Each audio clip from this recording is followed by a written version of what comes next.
Hello, and welcome to the Irish Guys podcast. We're in different surroundings this evening. Tom has kindly lended his kitchen for us to record one in this evening. We actually we were going to record this yesterday evening, but Kirby forgot the laptop, and That's not true whatsoever. That's my story, and I'm sticking to it. I didn't forget it. We're going to be covering wrestling today. We're sort of Crippy's our resident wrestling head, so I still watch it. Still watch it every week, to my own detriment. Aye. But Dave and Tom would be a wee bit more casual, still watch the big events and still keep up to date. But, I would be the one that would still watches it every week. Aye. There's so much content nowadays, like it's kind of hard to find the time when you're watching a ton of different other stuff to throw in a 3-hour Raw and a 2-hour SmackDown, and it's difficult. It is, but it's entertaining. It's us, me and Tom, we sort of, I should probably say that there's the three of us here tonight, so it's myself, Dave, Tom as well, and Big Crippy. Dave's a TNA man. Pass it on. TNA for life. It's now Impact, but Impact Wrestling. No, we're gonna cover the Royal Rumble. We watched it there the other night all together. This was when me and Tom sort of dive back into wrestling every year. We sort of fall out in love with it. It's usually the entry point every year. Yeah, catch the road to WrestleMania and then jump back off the train after Mania. maybe stretch to SummerSlam and then rolls back around again. So we're gonna do a little bit about the Royal Rumble, sort of a match card review, and then we're gonna talk a wee bit about the road to WrestleMania. Predict a few matches, maybe try and do a bit of fantasy booking. Yeah, we're gonna be heavily reliant on Big Crippy here because he's the main man. Me and Tom will sort of float in with random takes every now and again, but Big Crippy's going to take the lead in this one tonight. So I think we should start off just at the start, at the very first pre-show match, which usually where you start at, Dave. But when we actually sat down to watch it live, we missed the first pre-show match and didn't jump into the second. But I've since went back and seen it. Sheamus and Shorty G. Alright. But I've went back. I've seen it since. So. It wasn't a bad match. Went about 12 minutes, bit of back and forth. The finish, seeing Shorty G. Attempt to roll Sheamus up for the close 3 count, and then Sheamus kicked out, hit him with a brogue kick, 1, 2, 3. But it was always going to happen. Sheamus just back from injury. They're trying to sort of build him up to be a monster again, and a bit of a squash match. Bring him back to relevancy. That's it. He was good in the tag team with the Bar, and But from then, and with his injury and stuff, he's kind of fallen off a wee bit. But I've always been a fan of Sheamus. You're a big Sheamus man. Sheamus has had this amazing fall from grace, from being at the top of the card to just... What even is he now? We've talked about it multiple times now. Is he the Celtic Warrior again? Because he seems basically he's around the clock back a good 5 years. His promos and all is 5 years ago. Sheamus. Is he a heel at the minute? Oh well, he's always a better heel. He was terrible babyface. Has he still got the mohawk? No, he's kind of got full head of hair again, and he kind of looks like old school Sheamus a wee bit more. You're a big Sheamus guy, Dev. I've always have been. It might be the Irish fact, but I would like to say it's just because he's great. But the Irish fact definitely plays a big part in it. Sheamus is great. I enjoy him. I could never buy in. Me and Tom would be sort of a wee bit more fair weather. We're more fair weather fans nowadays, but I could never buy into Sheamus. I just like his style. He's very stiff. He's very rough. He's a real tough sell on the mic, but just in general, his in ring stuff, that's not bad at all. There was a match we watched years back, him against Daniel Bryan. I think it was a 2 out of 3 falls match. That was incredible. That really opened my eyes to how good he actually can be. Even in the tag team division, him and Cesaro were putting on some stellar matches. I did with like the that, Usos and with the New Day. And, he's just a real good heel. He makes whatever they hand him work for the most part. That's it. He's got handed some bad thing. I was out for, I'd say, close to a year. Or him and Cesaro were good. I liked him and Cesaro. King Sheamus probably the lowest point of his career. King Corbin's probably the highest point of Corbin's career. King of the Ring's a death sentence for a lot of guys, isn't it? No. We're going ahead. So who's the next one up? I can't even remember. The next one was Andrade versus Humberto Carrillo for the United States Championship. That's where we jumped in. That's the first match we seen. It went about 14 minutes, and it was a fairly good match. To be fair, nice. They had a better match on Raw, the night after. But it was a fairly okay match. nothing too outstanding, but when what he expected a pre-show match. But Andrade's lively, like Andrade's very lively. I find it hard to like Humberto Carrillo as a babyface. He is just literally the stereotypical WWE smiling babyface with no character, no personality. He just comes out, he smiles a lot, and you know, not a fan. But it's not him. Like, he's a good wrestler and he's got potential, but they just need to book him right, and actually give him a character, give him some direction, give him something to do. We talked about this the other night too. It's kind of it's hard for people now. There's not that many big characters. Like, there's sort of back in the day, people steered into a character. It's hard to get an act. It's more wrestling based now than it is character based, but it's the character sort of thing that gets you drawn into a wrestling. Oh, it's the stories. Like, there's like no emphasis on who they are, what their background is, what their goal is, that sort of thing. Like, too many people, it's just the smiling baby face or the angry heel. Like, it's Finn Balor. Why are you angry? Coming up from NXT, he had an amazing run. That was actually that was the time when me and Crippy watched NXT like religiously, and he had an amazing run there, and they built him up as like the demon, and then he comes up to the main roster, and all of a sudden he just smiles and waves and he's sells t-shirt to the LGBT community. He's looking good now that he's back in NXT, but too little too late. Another weird one about Andrade is the match that they had in Raw the night after. It was supposed to be like, it was for the title, but Andrade actually failed the wellness policy and suspended for a month. So when they were having the rematch, I just assumed, well, Humberto's definitely taking the title, but no, it ended up Andrade, they've sort of wrote him off TV now. He could when they went out and Humberto pulled the mat off from outside, exposing the concrete, and then hit with his DDT, his armbar DDT finisher on it, and sort of writing him off for the month. But it's weird that he hasn't dropped the title. And we were talking about this last night.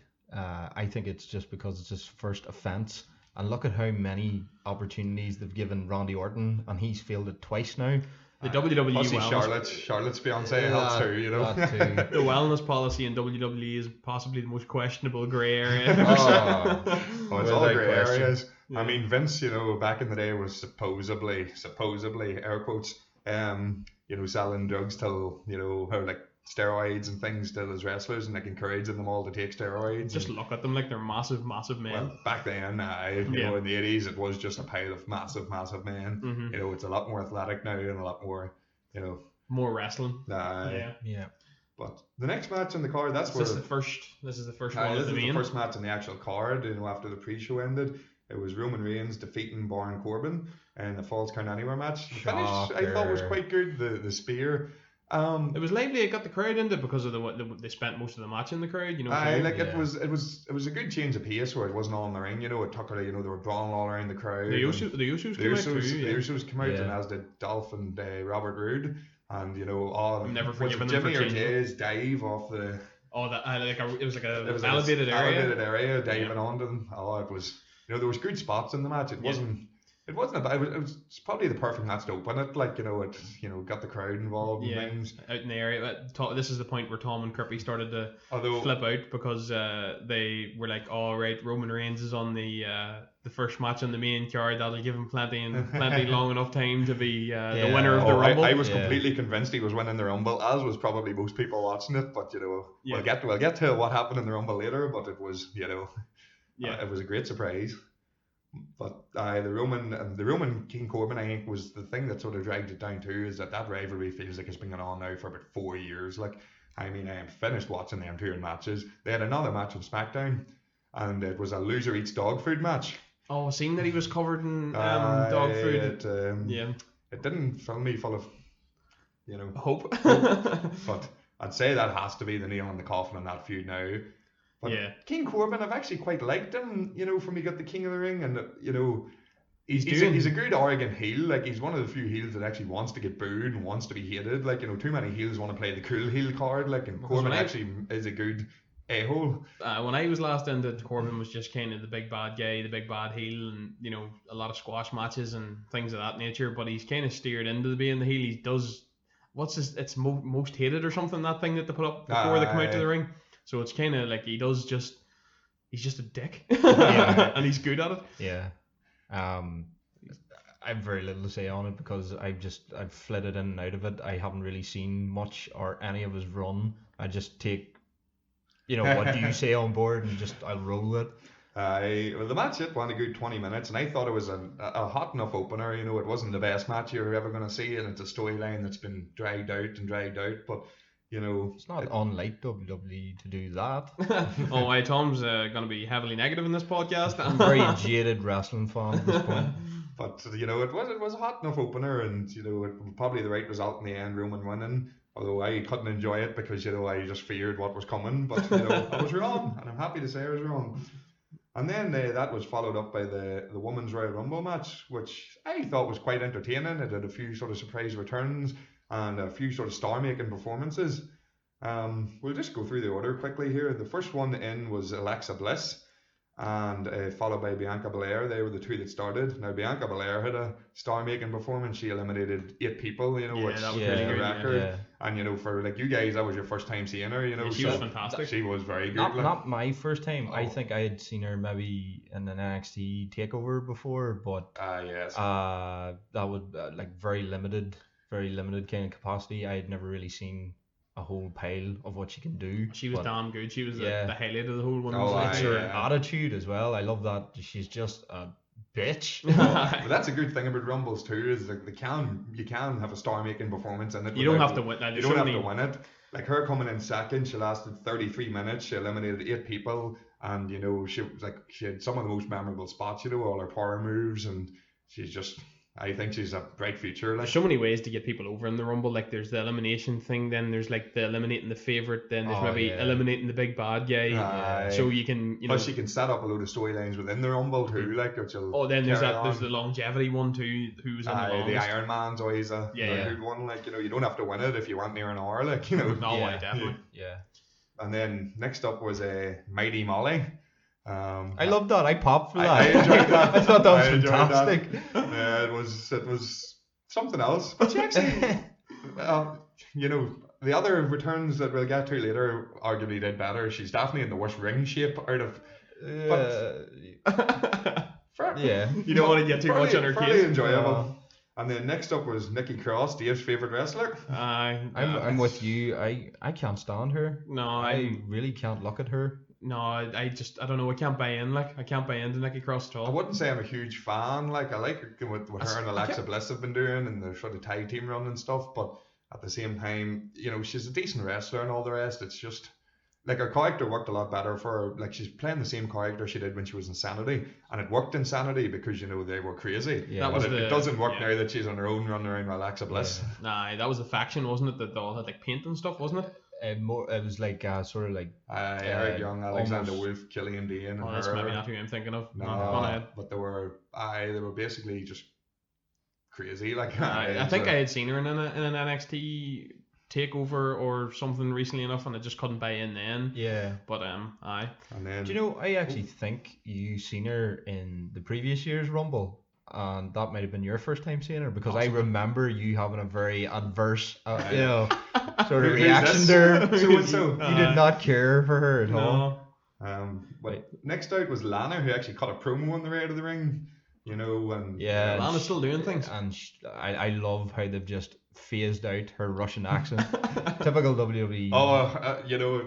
It was sort of phased out for a while, but then she went from just kind of having still a wee Russian tinge to just completely not. Who is it that you're telling me she was in a relationship with now? She's Bobby Lashley. Married to Bobby Lashley. Fair enough. Okay. Rusev and Bobby Lashley have been going at it. It's been fairly entertaining in the trashiest TV sort of way. No. And I shouldn't like this, but I kind of do. I love a good love storyline in the WWE. Yeah, I can tell Paul Heyman's fingers are all over that there.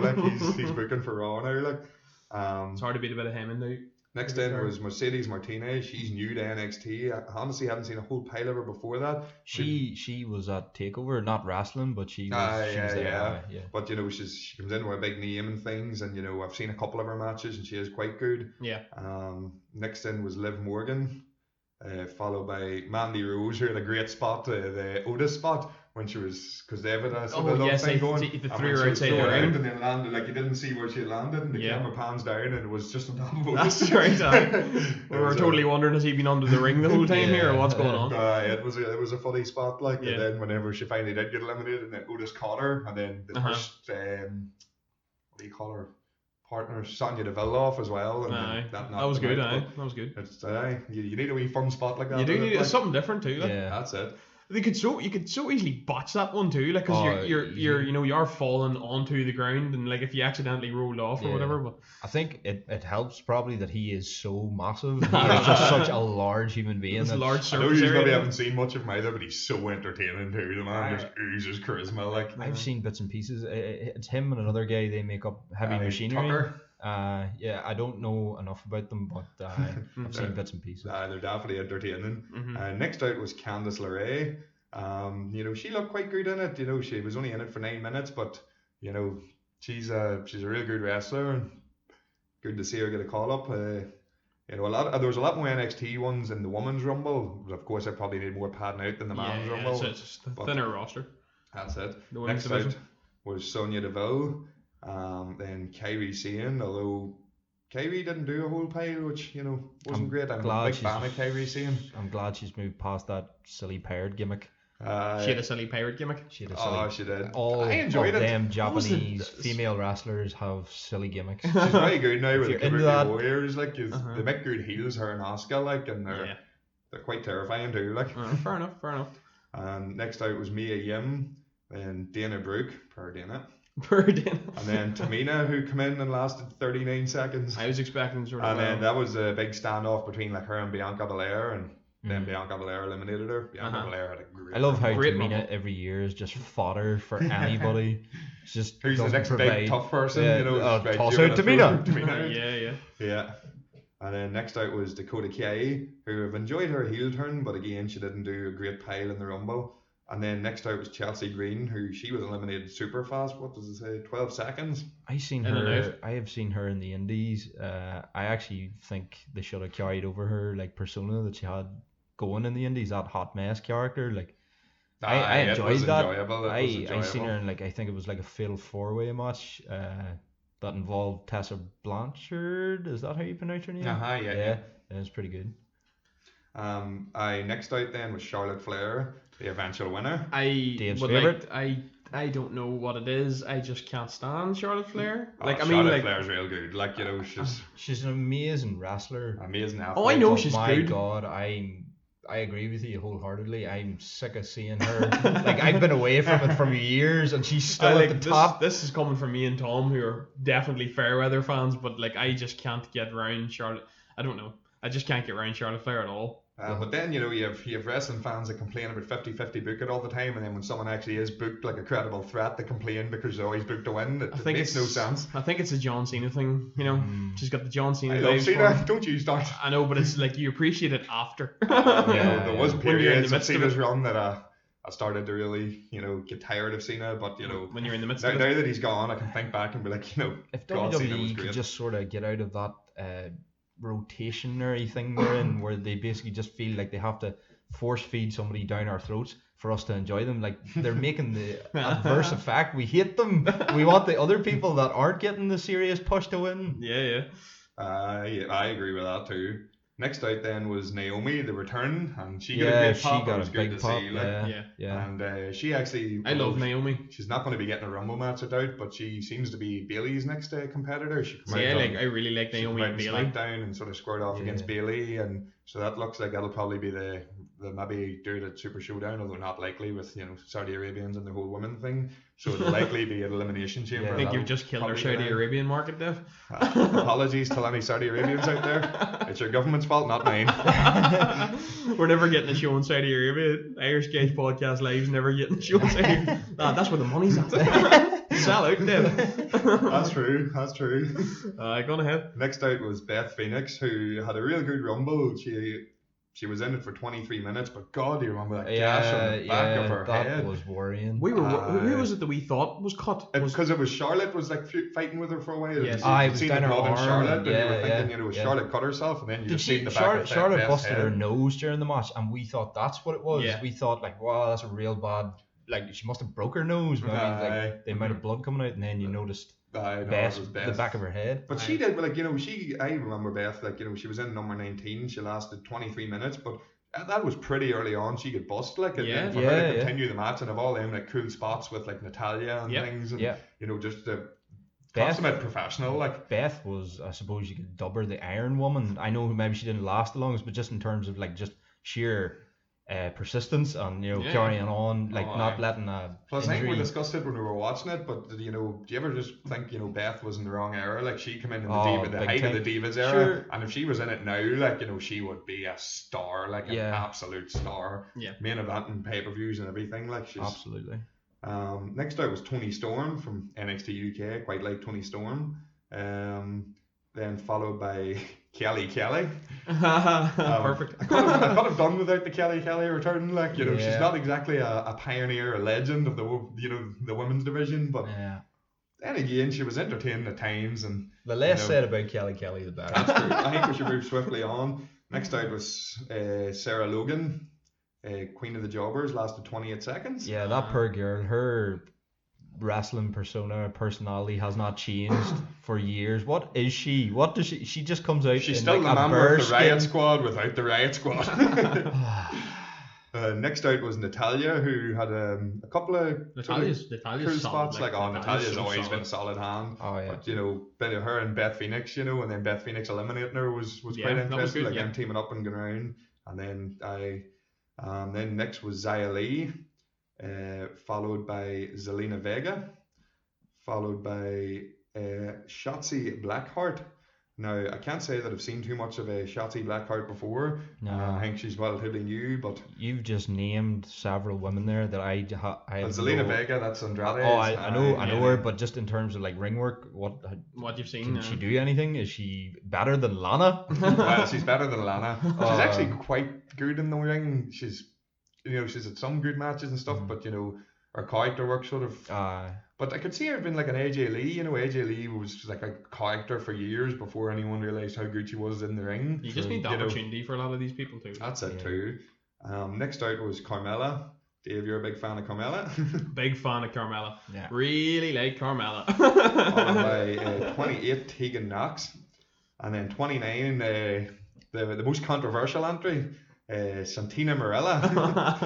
I'm not gonna lie, I wanted to turn it off. I mean, what were you saying earlier? It was like Sasha Banks was hurt or something, so they just threw Santina in there. But like, you know, it was an entertaining. You know, where he come down, jumped in, because obviously, you know, that's from what WrestleMania was it? 25, where you know, they had the women's Royal Rumble and Santina won it. You know, having a man win a women's Royal Rumble just showed where the women's division was at that point. Dear Lord. But there was a cool spot that, you know, she come out to like he come outside the two wrestlers from that generation, you know, Natalia and Beth, who had to put up with all that BS booking, and you know, that, you know, she got in and then them two sort of stood up there and she just he just eliminated himself because you know, so that was strange. It was strange, but, you know, it was completely unnecessary. Yeah. And then number 30 was the one who I thought should win it. Shayna Baszler. Oh, you were big for Shayna. Tied with the most eliminations with 8. She literally just come in and eliminated everybody. Realistically, that should have been the outcome. I mean, Shayna to just come up and in her debut win the Rumble match, that would have been amazing. Like, her run in NXT's been the best. Like, you know, I think her run in NXT's been better than Asuka's, and Asuka went undefeated in NXT. Like, I mean, Shayna's run, she's taken out everybody and anyone. But it's like you say, you know, we talk about Matt Riddle and all them guys that transfer over from the MMA world, you know, they're legit. You know, they are tough people. Like, you just could see them like taking out everybody. It's good. There's a big push coming there for her, to be fair, isn't there? It's definitely coming. Like, she's gonna be included in Mania somehow. She's gonna get through the back door. She's gonna somehow squeeze her way into. They have individual women's titles on each show now, Dave. Yeah. So there's 2 of them. Well, that's good too. Like, there's more opportunities for them as well. Yeah. And then there's women's tag team titles. Kabuki Warriors. The roster's so full now. They needed the tag team division.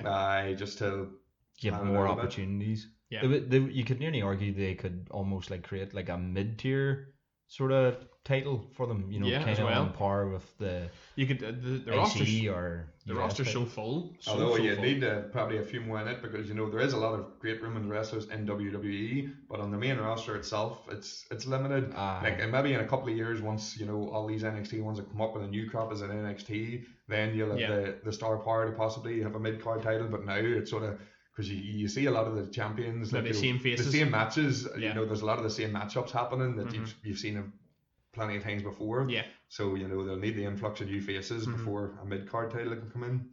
But that was the Women's Rumble, and I thought it was a fairly enjoyable Rumble, although, you know, Dave was very upset with the result. I just can't get on board. A fairly enjoyable Rumble. I felt as if they literally give her the win just so they could add it to her massive resume already. Plus, they didn't give her the win last year. Becky eliminated her last year, so, you know. But then again, I don't think anybody but Becky could have won last year just due to her push. Becky's so over, it's unbelievable. Yeah. Oh, she's the face of the company. Like, I'm surprised she's still to date the champion. I couldn't believe that. Yeah. She was Becky 2 belts for a good while too before she dropped one on them. But I will move on to the next match. It was what I think was maybe the weakest match on the card, although Lacey Evans is still a bit green, but it was Bayley defeating Lacey Evans for the SmackDown Women's title. See, I love Bayley. It went about 9 minutes, and I mean, like, Lacey Evans is, you know, you can tell she's getting better week on week, but she's, you know, she probably shouldn't be at the top of the card this early. You know, she's already had feuds against Charlotte when she held the title, and, you know, she's a lot of up the card feuds, and I know, you know, it's a lot to do with America, and, you know, Bayley's my favourite of the 4 horsewomen. Really? I love Bayley. Really? But I couldn't believe that she was a heel. You know. Well, they had to do something with her character. The hugging section, boys. I had sort of dropped off at that point, but definitely she was just not getting anywhere with that cuddly, you know. No, it was. Oh, I really like Bayley. But she's always been a great wrestler, but sometimes her character work needed a bit. But her heel run now is real entertaining. Like, she actually plays a villain real well. Like, just put her as a face and throw her in with a New Day, and it'll be the best faction ever. That's actually not a bad idea. That's what I'm saying. Get this man into creative. But I would say that was probably the weakest match on the card. Yeah. It wasn't a bad match. It just felt like a TV match. It's just really forgettable. It's hard. I can't remember anything about it. It's hard with the 2 big Rumble matches, you know, to allocate time and all that. Well, to be fair, this next match I actually thoroughly enjoyed. You know, I was so afraid with the gimmick going into it that it was going to be terrible. But the strap match between Bray Wyatt and Daniel Bryan, it went about 17 minutes. And I mean, from Bray Wyatt became The Fiend, I'd say this has been his best match. Because he's been doing a lot of dominating and things, but he actually looked sort of weak at parts. And Daniel Bryan is, you know, a good baby face to, you know, have a match like that against. And it was brutal too at parts. Like, did you see all the welts on the back and Daniel Bryan's back and all? He took a beating with that strap. Like, and they made the strap work really well for some spots too. Like, see, two smart wrestlers with a bad gimmick can make it work. Like, but when I sort of fall in and out, so I usually keep tabs on the whole thing. I kind of know what's happening, sort of, but I hadn't sort of seen Bray Wyatt. I had sort of, like, early on when he came in with the Wyatt family and all, I was like, he's going to be the next, like, Undertaker of this next generation, and his character had went so stale, and I was really annoyed with it. And then when we sat down to watch the Rumble the other night, Crippa, you'd informed me that, like, you know, he's had a bit of a revamp on the sort of, what is it, the Firefly Funhouse. Firefly Funhouse. New episode coming next week, and I'm excited. But here it's pretty good. It shouldn't work. And it does. But it wouldn't work for anyone else. Just the revamp of his character, because I really like. He now has full creative control over his character. Like, you know, that was so good. He can take it in whatever direction he wants. Like, I thought everything at that early stage in his career, I thought everything was there. He's got the evil gimmick thing, you know, going on. He's a true heel. He's got, like, you know, a family with him. He's got the entrance music. He's got the Firefly. Everything was perfect for the setup for, like, this is going to be the next, like, evil, you know, character. But whenever you lose every single rivalry, it's hard to remain that threat. Like, I can't remember. I had sort of, like, I think I remember saying, like, he should be the one to beat Taker, like sort of passing the torch. I had a match with Taker, but he 31. didn't beat him. I know, but, like, if you're gonna, you know, I knew that they give it to Brock, didn't the loss? Well, that worked too, because it's made Brock. But I mean, if you're dominant as he is now, like, I just thought it helped in that. But the revamp and the new music Tom, But it was, Yeah, and it was yeah, every it's good. feud that Bray Wyatt was in, every feud, like, But the just mask, lost. the entrance is good. Yeah. When me and you were talking about Tom, the music, the change, like Yeah. that was It's really just good creepy, too. like, and It's good. Yep. I was really happy with because I've never really been a Daniel Bryan fan, but But to see, see these guys might know what I'm talking about, but anyone listening definitely will. I'm so happy that they've done away with the red light. The red light was getting on my goat. Anytime he had a match, the whole ring was just in a red light, yeah. and it was Hard to just see. odd. It was just Yeah. But you can do that for maybe like 10-minute matches, but Yeah. you can't do that for They like a did spectacle that. match. They did that. If I recall this, Kirby, you can definitely call me out on this if I'm wrong. But Sin Cara, they did that with Sin Cara when he first debuted. Like, they used to like light the ring with like almost like an orangey hue or something. Like it was Aye. like most of the arena was like encased in darkness, and then it was just like one solitary like spotlight on his I matches. think I remember that. Aye. It's the sort of way Kane used to come in. You can know? YouTube it like and fact check me, but I'm pretty sure. Like Kane used to make his way down to the ring in the big like red light and then the flames and all that. But Kane. I love Kane. No, For an entrance, fine, but not for the entirety of a match. And then, apart from the Rumble matches, obviously, what I think was match of the night came next. It was Becky Lynch defeating Asuka for the Raw Women's Championship. It went about 16, 17 minutes. But, even the whole story going into it was good because, Becky had never beaten Asuka and built the they rivalry. built the rivalry around it. As in, Becky sort of started saying, she realised that the reason that she wasn't getting matches with Asuka is because the company was trying to protect her. And, they know that she's money, so they don't want to put her in the ring with Asuka because Asuka will take the belt off her. Protector, air quotes. Yeah. But, it but was it's just good. There was You a need real entertaining storyline going into it. And I honestly thought that, the right decision would have been for her to drop it to Asuka and then build till her getting it back at Mania. Because I always think she's better chasing. But, again, for her character, it probably worked for her to win that match and just keep her strong for whoever she faces at Mania. Yeah. Do you think Asuka asked to Jerry, could she use the green mist? I'm wondering that. I would like to think so. Does he get any royalties for I don't that? think it started with Tajiri. I think it's been a Or was that a Japanese That's thing? been a Japanese thing for a while, I think. I think, well, I'm not sure. I know there was other people that done it before Tajiri, but none of them are coming to my head on who they might have been. That just goes to show how iconic Tajiri was. Well, yes. Yeah. No, it was good. I liked the build up that it was like the sort of she had never beat her before, but Becky's hard to beat too. Becky goes into most matches and Becky's a different wrestler now.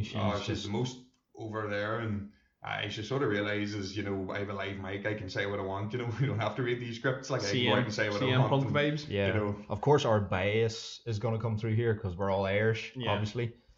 Yeah, well, she's the biggest star in the company, so I'm sure, she gets the biggest pops and all, so definitely. It's not just us. No, it's not just us. But then the final match, and I'm going to say it now, this was my favourite Rumble in years. Like I quite enjoyed this one. Put it up there as one of my favourite Rumbles of all time. It was real enjoyable. The Man's Royal Rumble match. So we'll just go quickly through the entrance. Who was obviously first, started off with Brock Lesnar, who had been talking for weeks that he was coming in number one and he was going to run the field and Paul Heyman promos like. Paul Heyman promos. Yeah. But out came Elias then, and Elias came out and decided to start singing a wee. I really enjoy Elias. Oh, I love Elias. He's a face now, like, and it's super entertaining. It's wonderful. But he came out singing a song, and then obviously mocking Brock, and then Brock got angry and went out and demolished Elias. So there's a fair bit of demolishing at the start of this, but and then next came out Eric Rowan, carrying his little cage, and I've gave up Karen watching that cage because it's going to be Hornswoggle and a mask. But WWE working, they don't know what's in the cage yet. I don't think they do. No, likely not. But so Eric is he Rowan, still any affiliation to the Wyatt or to the Fiend? No. So he's just carrying Harper's completely Harper's gone. He got That's his release. upsetting. Was talking him once his 90 days is over joining AEW, but again it's just talk at the moment. But hopefully. But Rowan again lasted very little time. He was thrown out next. Robert Roode again. I detest that they've stopped. He was thrown out. I detest that they went with Robert Roode. Bobby Roode. Do you not like it though, like in a heel type? Sort of way. I don't know. I just think it. I don't be in it enough. I know that he's had like some sort of like a slight bit of success, but like beer money, Like anytime we cover about 2009 till about 2012, Dave never missed a TNA. I was a big TNA man, and I'm just so disappointed that Storm never got there. And Well, I he mean, got there he and did, then but left. he left. Yeah. So beer money in the WWE would have been glorious. Yeah. Did you like the way I did that? Yeah. Absolutely glorious.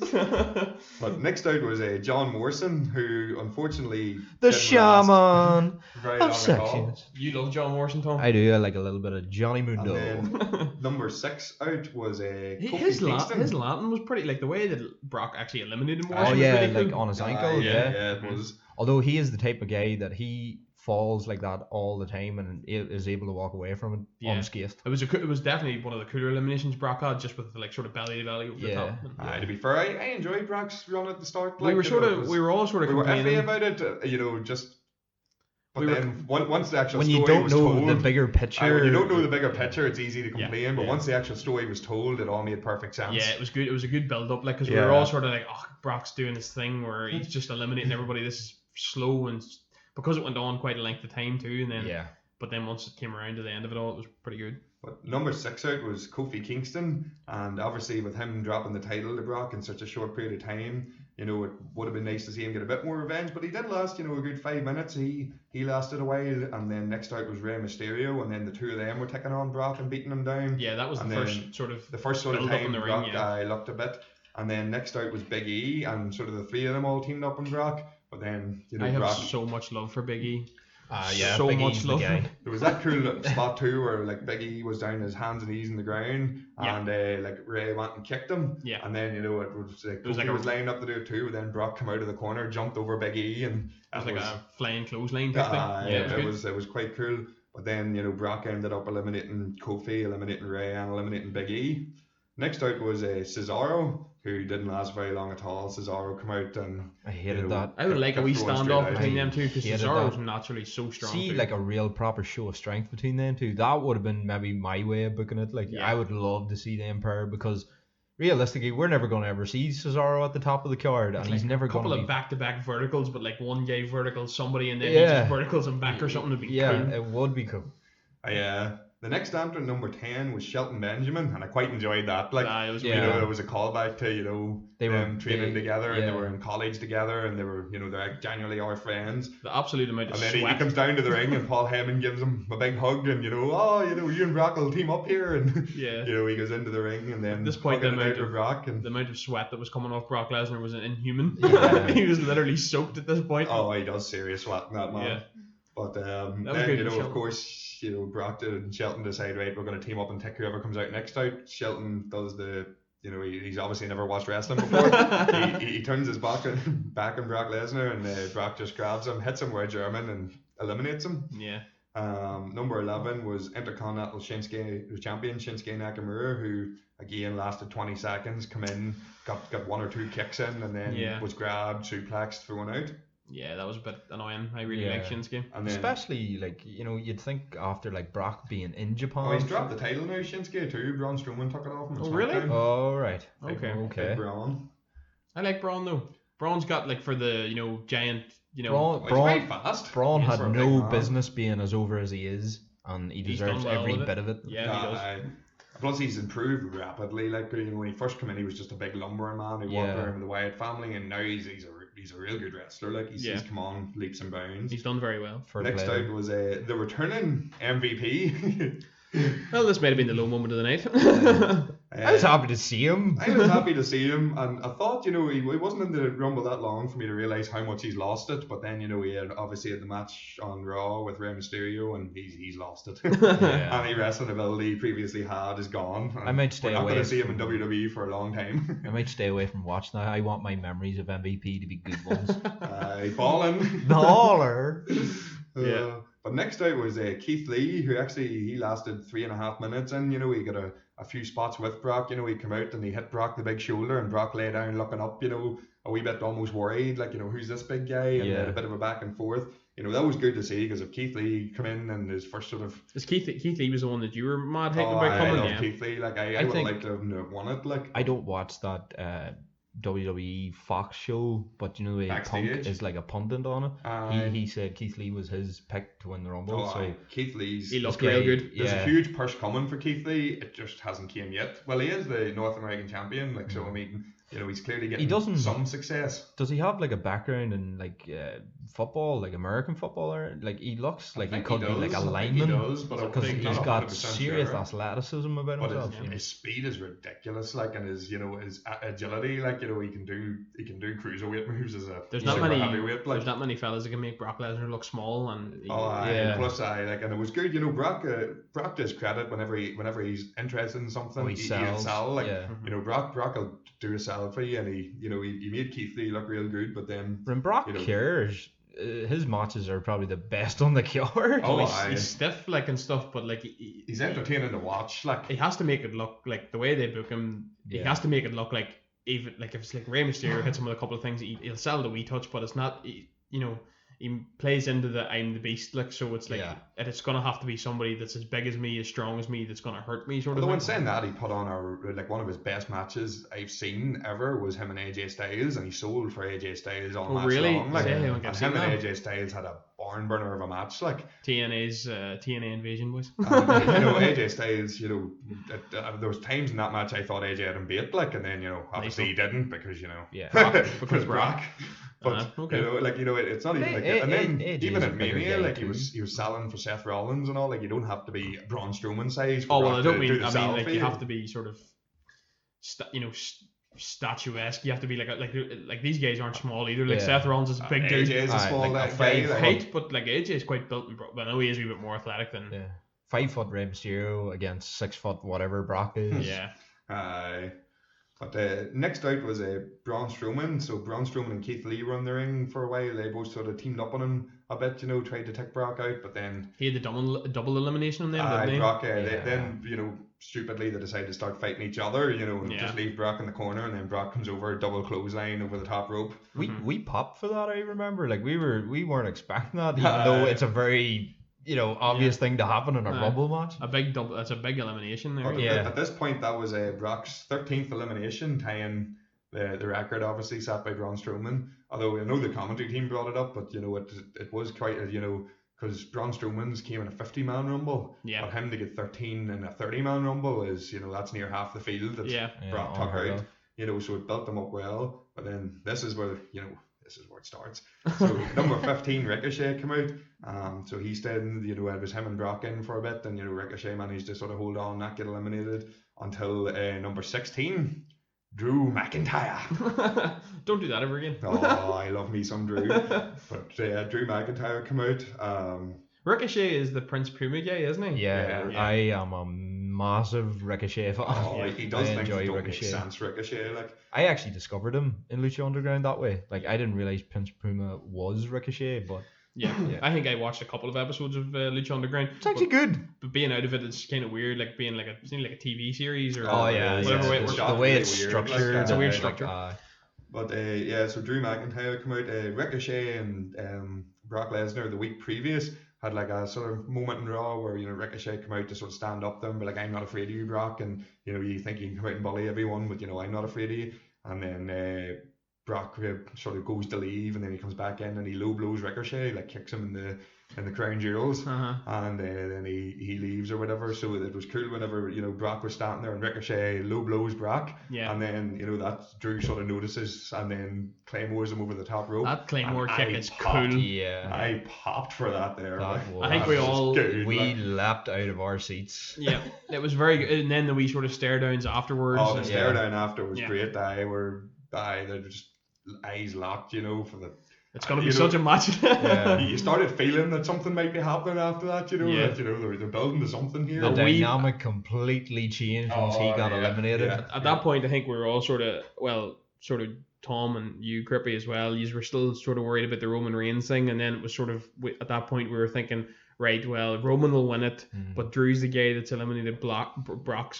So maybe like a triple threat thing at Mania possibly. But it's that whole backdoor thing. Like, even if you don't win the Rumble, if you like put in a serious performance or did something like Drew did, like eliminating Brock. There's also the whole thing too where there's two champions, like. Yeah. So, you know, like, you know, if you put in the sort of story-making performance like that, Yeah. like if, say, an alternative universe Roman won that and he says, I want to face the Fiend, then, that set up, Oh yeah, that could have absolutely. set up their match. Yeah. But, yeah, well, next out was The Miz. He lasted about 20 seconds, got thrown out, and then Drew continued to stare down with crap. Drew had a great rumble too. Drew like, really sold 6 himself eliminations, well like, in that match. Like, Yeah. Oh, he did. Like, I'm glad the to pop see he it. got when he came out in Raw too was immense. Like, yeah. number 18 was AJ Styles, who Love it. obviously lasted a wee bit longer. But of AJ's course- McGay. yeah, AJ's Of course, there McGay. was that injury he got, where like he was selling. Well, we'll discuss that whenever we Yeah, get comes to that. when it comes to that. But next out then was Dolph Ziggler, followed by It's Carl upsetting. Anderson.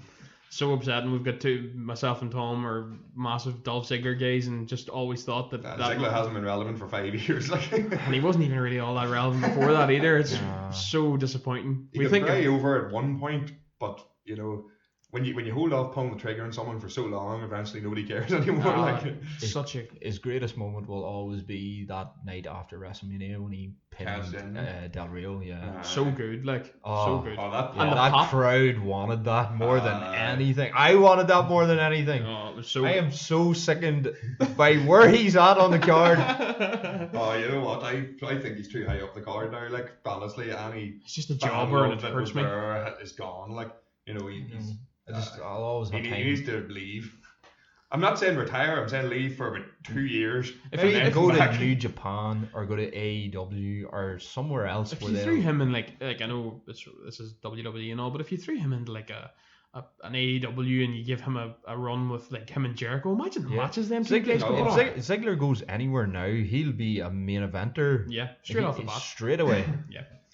Next out then was Carl Anderson, and followed by number 21, Edge. Oh, I lost Oh, it. I could have shot myself. we'd sort of talked about this before. Like all of us sort of come up watching wrestling at some point. Me and Tom float in and out every now and then, but just an appreciation for Edge, because I was always like a Hardy Boys gay, and then just the fact that he's definitely the one character I think so that's came from like a tag team that completely just took a hold of his career Oh, he and ended went up- from I think he's maybe an 11-time 11-time world world champion or champion. something like He that. became aye. the guy at one like point. that was Oh, it. Like aye. the Rated R Superstar just took him off, and I just my He favorite was was forced into retirement at the height of his powers, arguably. yeah. It was a really cool moment. And there's another thing too, and I know that this might be, I don't know, from somebody that's maybe not as well informed, but I don't think that the music is as iconic as it used to be. Like when you heard his music hit, you were like, "Oh, it's Edge. This is wonderful." Like I mean, maybe in 10 years down the line, I don't know, man. I'm a big Ultra Bridge fan.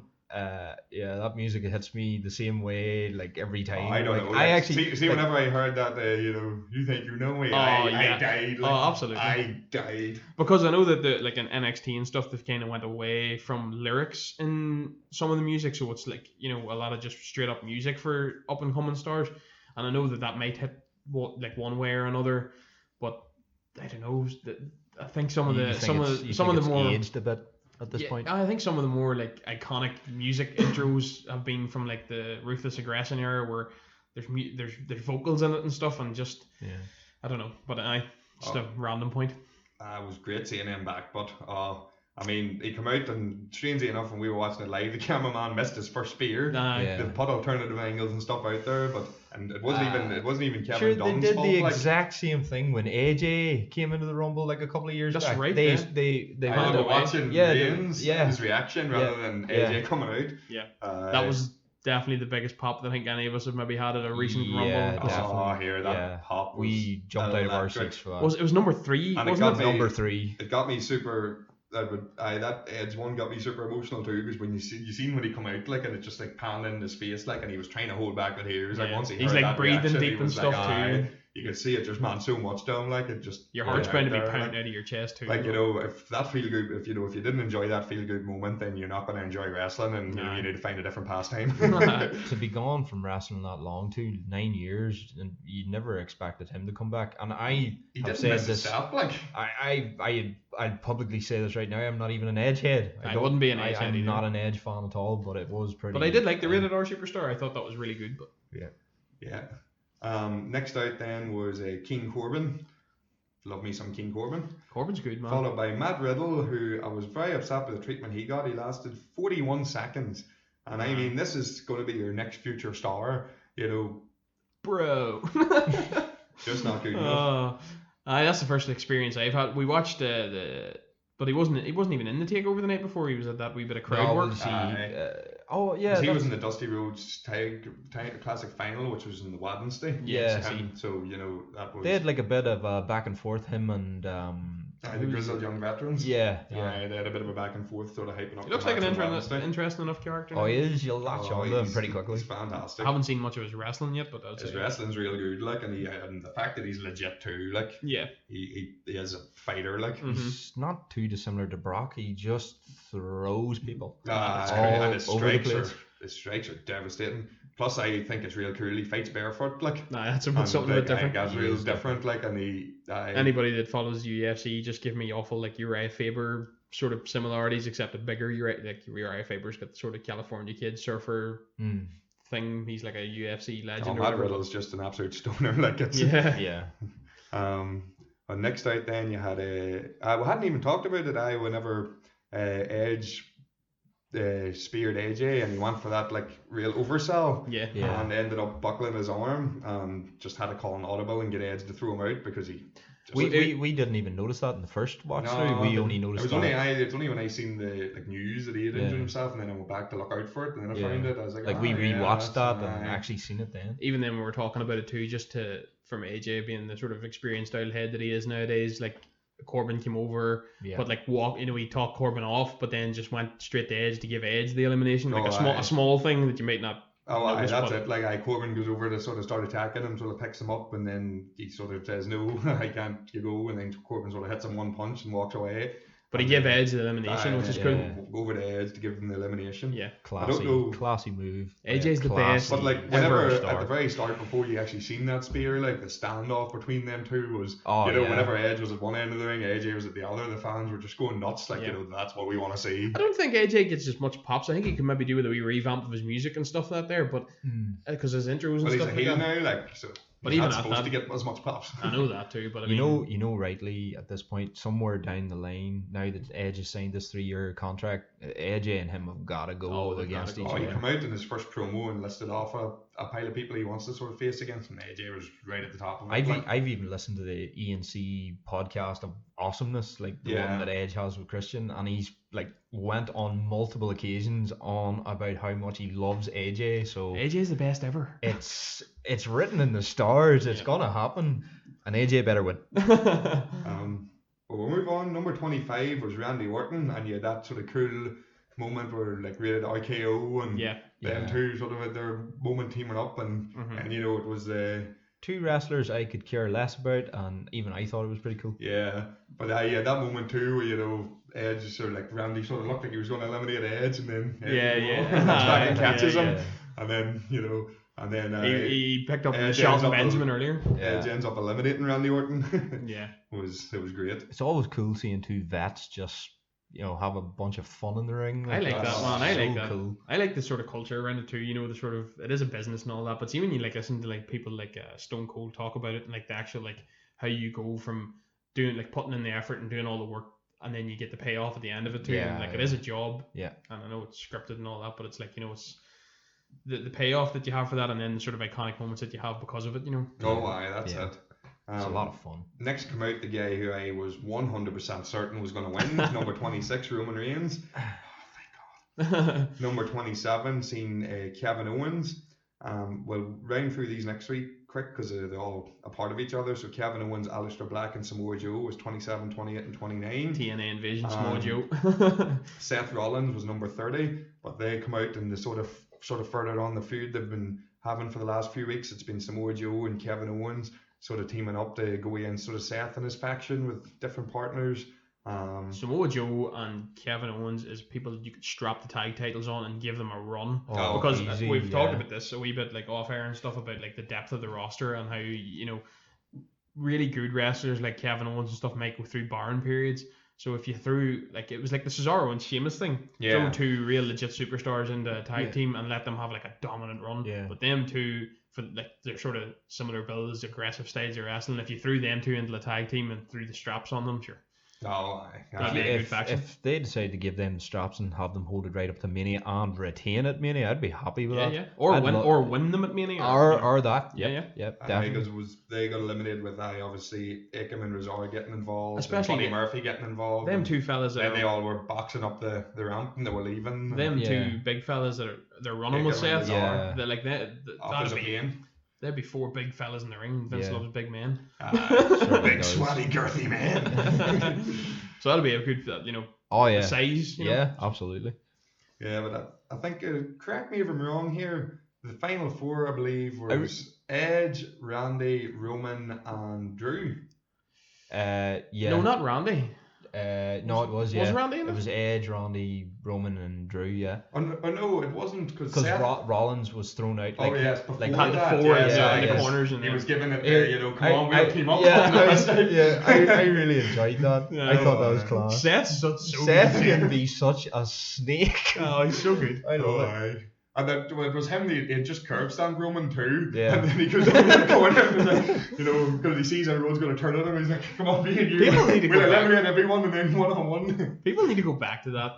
There needs to be like real deadly lessons and just real cat owl heel moves. Just real slimy, just trying to get over, doing like the Eddie Guerrero stuff. You remember throwing the belt and then lying down like you got hit. Or the chair, Yeah. He'd bring the chair and throw it. The other way he catch it, he'd lie They down. need to steer into them sort of things nowadays. aye. We've said that the wrestling's got way better than it ever was, Mhm. but the character work's maybe lacking a wee bit nowadays, and Oh, yeah, things definitely. wee moments like that, like putting the fist out for the shield, after he's just curb stomped him, But then the final four, then it saw obviously Edge eliminate Randy, and then we had Roman eliminate Edge, which got a massive boo because everyone started thinking this is going to happen. That's happening. And then, sort of Drew went over to sort of knock Roman out, and then, but he, went over, and I thought he had went over and maybe tried to Claymore or something, but he went over and started punching him, and then Roman ended up getting back in. I thought, oh no, this is it.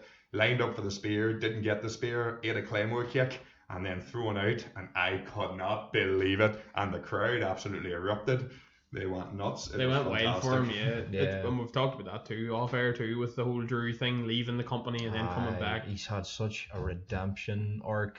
Like, I haven't even bore witness to most of it, but just it's even been- seeing him go from where he was to where he is now, that's incredible. Such a rumble. And he Like, came he's out on won it, Raw, he eliminated Ivan Lesnar. too, and the crowd went nuts, and he was cutting a promo, and the crowd were lapping it up. Like, it's just been, from he's come back, he's always been in the sort of main event scene without having any title challenges or anything like I just that. hope they don't go too clean cut for Drew, because I don't think Drew really suits. to Oh, be no, he's- A wee bit living on the edge. Yeah, like sort of sit on the fence between babyface and heel. Maybe A Stone Cold Diesel face. Yeah. vibes, like. Yeah, definitely not Diesel go. life.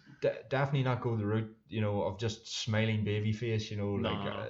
I can't picture him. No, He's got he that- he's can't got be, that- because he's literally only just turned face. Yeah. Like, he's been a heel for most of the time he's been up, and he's He's a got real that bastard, badass like. thing about him too, like the size, and he's got Yeah. he's a real, like, he just looks hard, so it's sort of Oh, aye. you don't want to be a smiling all good baby You face. don't want him turned out. Well, like, Vince's Drew actually said was backstage. I can't even mind where I'd seen it. It was some interview he'd done. It was sort of outside of WWE, and he had said that he was talking about when he was the chosen one, and Vince says that he's definitely going to be a world champion, and he was sort of laughing, but like I'm only getting this chance because Vince doesn't want to be wrong. Fair enough. I thought that was quite funny. Like, literally, Vince is just following through what he said years ago. So there's Elimination Chamber then after this. Coming up is going to be Elimination Chamber. Well, what we know from Mania already, well, we have the Saudi Arabia show. Well, that's never really canon. It doesn't really tie in. It's like just a massive house show. Yeah. I think there's going to be a tag team title defense on it. There might be a couple of titles, but there'll be no title changes, or if there is, there'll be It's just tag that- title changes or something like that. There'll be no major story progression. There never is in the Saudi shows. Yeah. Like a lot of people, like a lot of the fan base refuse to watch the Saudi shows because of all the dodginess. That we're not going to hear because it'll. Because you've already ruined us once in this thing with the Saudis, But that show won't really. But then in comes Elimination Chamber, which I personally enjoy the I like the Elimination Elimination Chamber. yeah. But we know one world title match. Drew has challenged Brock straight off the bat. He just come out and but they were of course For building Mania? to that there. yeah. For Mania. Okay. So that's one. But I think the other title match, I think there could be a number one contendership match that Roman Reigns is going to win for the SmackDown title, the Universal title. Has Charlotte come out decided? and then done the heel thing where she said, "Oh, I'm going to tell you all who I'm going to face," and then didn't tell anyone who she was going to face. Oh, okay. But fair enough. So I can see Charlotte going against Becky, but then It I'm makes not more 100% sense, sure. I think, to go against Becky. Well, And then maybe have Becky win, like have her pull the complete upset and beat Charlotte. I'd like to see that. Keep that over. I would only like to see Roman Reigns, like if they do a number one contendership match at the Elimination Chamber, the only way I'd like to see Roman Reigns win that is if he's going to do the job for Bray to really put his character over and have him beat that. Roman doesn't need a Mania win to be over. Like, I think he's over. Although now when you think about it, enough. Roman's Mania record isn't actually that great. No, it's not. It's not great. Like he always gets there, but Yeah. he rarely wins there. Yeah. There was the Seth cashing in on him, then there was the time that everyone was sure he was going to beat Brock, and then he lost to Brock. Yeah. And then there was the match he actually won against Brock, and then, but it hasn't been. Yeah. But then again, like you think about all the wrestlers that we've loved in the past, like they're not all necessarily winners at Mania. Like, That's it. Some of them even have like a real bad win-loss record at WrestleMania, but at the end of the day, you don't care because of just the superstars that they are. My favorite of all time is Undertaker, and his record for Mania speaks Well, for itself, yeah. But No, there is that. Aye. Yeah. I'd be interested too. I'm sure they'll have 2 Elimination Chamber matches. They may have a women's one. So Have they a bit had of that fantasy before? booking. They had one last year, yeah. Did they? Yeah. Oh, okay. So I think they might have a man and a woman. So I think the only one that the man's could be for, unless they're doing it for a mid-card title, would have to be Number one contender for the SmackDown title. Bray's title at Mania. Yeah. So I think you might have. It's a loose end that they You need might to have tie up. Daniel Bryan go into that again. You might have Kofi Kingston. You might have Roman Reigns. They could do something unprecedented, like maybe make it a fatal 4-way, or just do something absolutely wild. Yeah. Rather than just have it 1v1, because you're getting that with Brock and Drew. Mhm. Why not make the Elimination Chamber number one contenders match? Yeah. That would be. I think they'll do a woman's one, and honestly, with my fantasy booking hat on, whichever title Charlotte chooses to go for, and if it's the other one, I want Shayna to win it. Although You put Shayna Baszler in an elimination chamber. in an elimination chamber, she's going to dominate. Like, Yeah. Who was it that eliminated her? Charlotte. They were the last 2. She needs to get into a triple threat. Just have I that would love happen. that too, because that's possible too. Like if Baszler comes out and just goes mad and Charlotte beats her up, beats whoever the challenger is up, you could do another triple threat.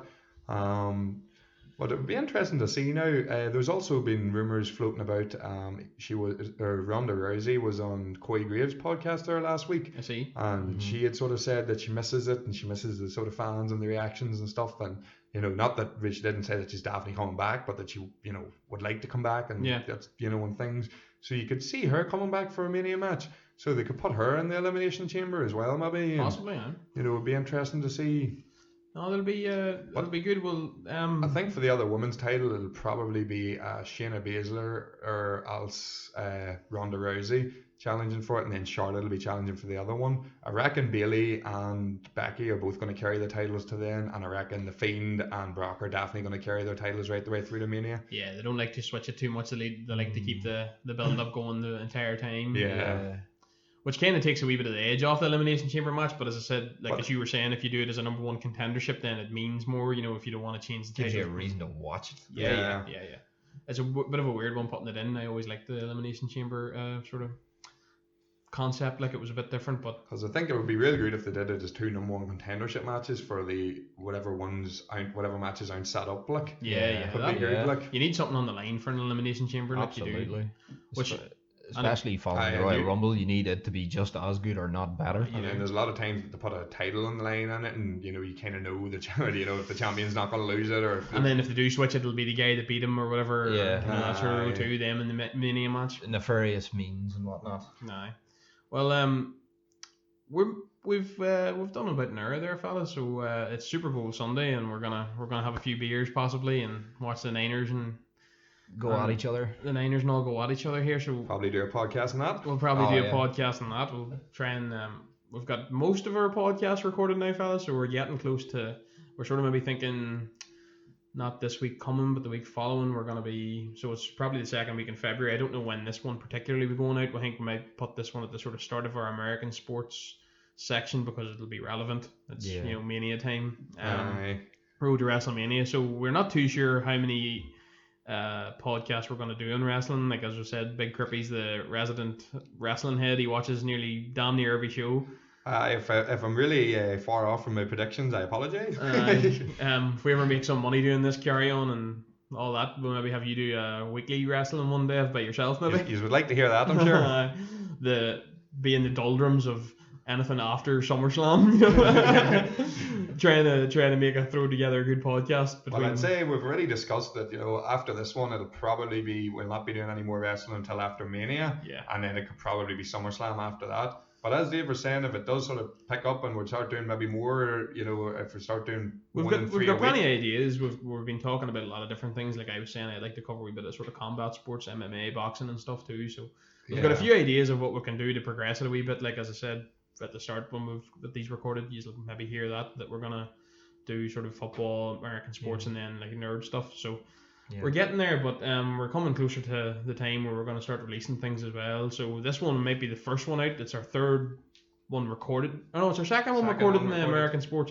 We've got an NBA one to cover, and we've got a couple other ones to record. We've started our editing and all the good stuff. We're trying to get up on the socials, and the next sort of that second week in February is when we're kind of trying to hit and get our first stuff out. But it's the road to WrestleMania, so we'll probably get tuned back in either before, once we sort of know the card maybe, and then possibly after. I think we'll all probably stay up and watch WrestleMania, so we'll definitely do it every year. A WrestleMania coverage. But say goodbye, people. Goodbye, people. Goodbye, You're going to make that joke on every ending to every podcast, and I'm going to strangle you. But yeah, we're going to go and watch the Super Bowl, so like, subscribe, comment, and show us some love, people. Yeah. Okay, thanks. Let's go Chiefs! Goodbye.